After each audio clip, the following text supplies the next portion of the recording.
I'm Jane. I'm Lila. I'm Rylie. Wait, let's start. Okay, go.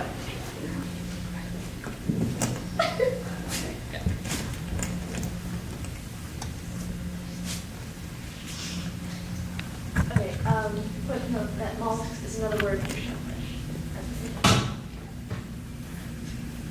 So, what are microplastics? Microplastics are very small pieces of plastic, less than 5 millimeters in diameter, that have broken down from larger pieces of plastic debris that have gone into the ocean. They've broken down through sun degradation or through wave action. And we know that plastic pollution is a really big problem on the planet today. Just in 2010, 4.8 to 12.7 million metric tons were tossed into the ocean alone. And we know that plastic pollution and bigger plastics are a big problem, but we don't really know the effects of microplastics. So we were looking at how shellfish, such as mollusks, feed on microplastics and how this will affect their health. Many people might be familiar with images like this one of large garbage patches in the ocean. There's other pictures like these two of animals caught in netting, fishing gear, plastic. However, what we're saying, while like these animals being caught and eating this plastic is a major problem, because as they ingest it, they can't digest the plastic. So their mind is tricked into thinking that they're full when in reality they're actually starving to death. While this is still a major problem that we face today, we are looking at smaller plastics like this one, or for scale like these. And we were wondering if mollusks, if they digest these plastics, will we see a similar effect as the larger organisms when they digest plastic? We looked at 3 main types of shellfish, like Middleus edelis, the blue mussel, Crescitaria virginica, the eastern oyster, and Mercenaria mercenaria, which is a hard-shelled clam, for our study. And we chose these because they are filter feeders, which means that they take in water and in that process also take in their nutrients like phytoplankton, and we hypothesized also microplastics. We also studied Nucella lapillus, which is a dog whelk, which is one of their main predators, because we wanted to see how it would travel up in a food web. So what's important about this information? If you take a simple water bottle and you look how it travels through the food chain, it breaks down into microplastics from sunlight and wave action in the ocean, and then it has the potential to be eaten by several different mollusks, like these. And when it's eaten by, what we're trying to figure out is what happens when it's eaten by these mollusks. And if it's not eaten by the mollusks, then it can be eaten by plankton, which can then be eaten by the mollusks. And if it's not eaten by them, then it can be eaten by smaller fish, which are then eaten by larger fish, which are then consumed by humans. And the mollusks can also be consumed by humans.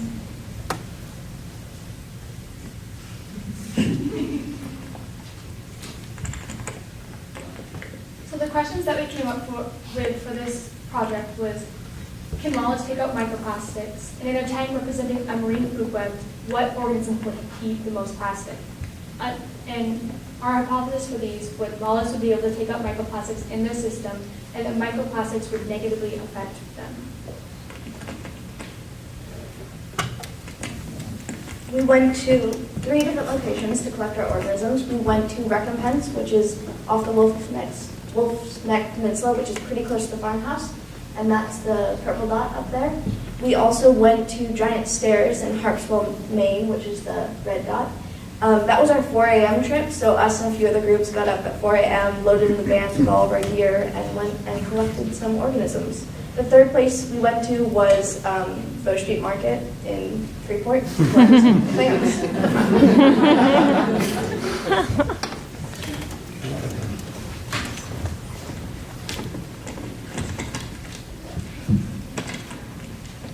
So to actually do our experiment, first we needed to collect the organisms. And once we collected them, we brought them back to the lab, or AKA the yurt. and then put them into separate tanks. We had 4 tanks for the tests, and we had 4 tanks for the controls. From that point, we had to get the microplastics to then fuel our experiment. To do this, we took a face mask which contained microbeads and sifted through it to get all the microplastics out. Now, in 2018, microbeads will be banned from face wash because they eventually find their way to the ocean and cause problems. So once we had the microbeads, every day we fed the test subjects 2 milliliters of microbead water, and then additionally we fed all the tanks 2 milliliters of plankton water. Once we had, additionally to feeding them every day, we also had to weigh them. And to do this, we hung the organisms from the scale and took a bowl of water and pulled it underneath to find out the buoyant weight. After a week of doing this, we then finally had to dissect them all to see what ones had eaten microplastics and what ones hadn't. So this graph is showing the data that we collected. So what is shown here is the Middleist Edilus, or the blue mussel, that were subjected to microplastics and those that weren't. So the red line is showing the Middleist Edilus that were not subjected to plastic. And as you can see, the weight does not fluctuate as much as that in the blue line, which were the mussels that were subjected to plastics. This graph is showing the Cassiostraea virginica that were subjected to plastic and those that weren't. So again, the red line is those that were not subjected, and the blue line is those that were. And as you can see, the red line does not change as much as the blue line, and the blue line has a net loss in weight, and the red line has a net increase. This graph is showing the Mercenaria, or the hard-shell clam, and you can see that there is less of a change, but there still is a change with the gain and loss of weight. We also made a pie graph of all the plastics taken out by species in the tank representing a marine food web, which is a tank where we combined all our different species together to see how the plastics will be taken up by different organisms. Here we can see that the Middleist Edilus ate a lot more plastic than all the other species combined, followed by the Nucella lapis and then the Mercenaria, and lastly, of course, the Cristeria virginica. We did not, so this is probably because they have different filtration rates, and we can see that because the blue mussel does have has the highest filtration rate.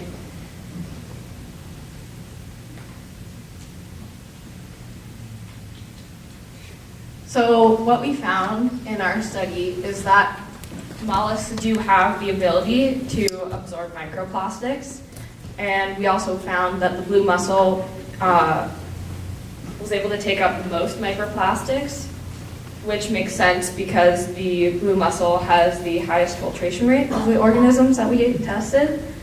And so we also found that the weight of the organisms that ingested plastics fluctuated more than those that did not ingest plastic. And in this picture, a microplastic that we found in one of our oysters is shown as seen under the microscope. So what does this information mean? The shellfish industry could be highly impacted by this information because if we are farming shellfish that are in the ocean, they have the potential to take up microplastics, and then which would then be ingested by humans. And this also brings up the question,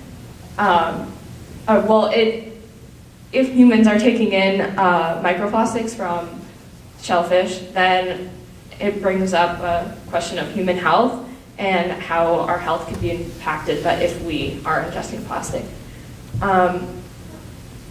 This also brings up the question that can mollusks be able to clean the ocean? So in New York, they have a project going on called the Billion Oyster Project, which is where they are aiming to reintroduce 1 billion oysters into New York Harbor to bring back the shellfish industry and restore the ecosystem in the area. So far, they have 20 million oysters, and they've already seen a great decrease in the amount of nitrogen in the system. But according to our research, this brings up the question of if they're filtering plastics too.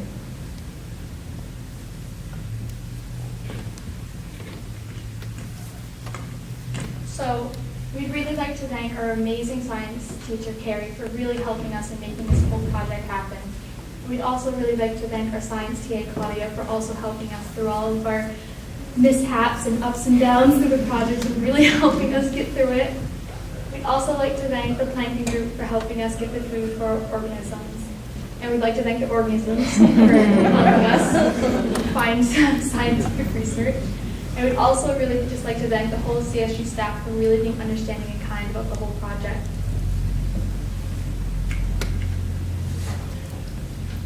Any questions? I have a question on observation. First of all, blue mussel, as far as I know, is in decline in the state of Maine right now. Whether that has anything to do with this, I don't know. You found that the blue mussel weights went up and down. So are they able to actually pass the plastics? Or do they accumulate them? So there are two parts of your question. So the second part, which is like, why do you think they fluctuate? I don't know if we discussed this really as a group, but I think it's because of how they take in water, and that's really makes their weight fluctuate. But we did try and eliminate that factor by finding their buoyant weight. Okay. And then also their rate of muscle rate might be going down because of the next group, which is basic crabs. Also, the shell weight of the organisms actually shows their health. So when it fluctuates more with the plastic, it could be showing that their health is not in great condition. As far as we know, they cannot pass the plastics and they just accumulate in their stomach.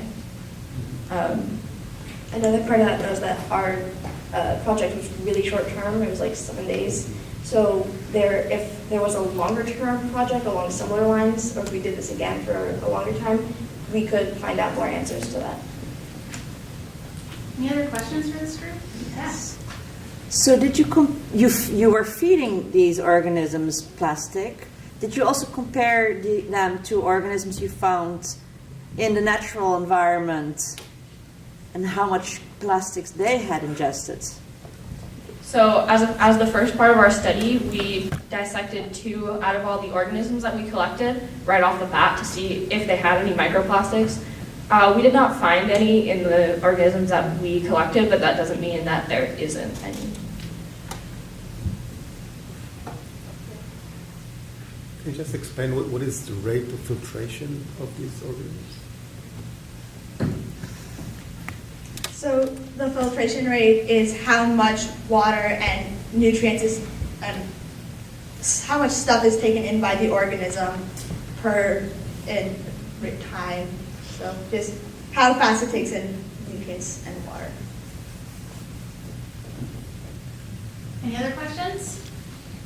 So if there aren't any more questions, let's get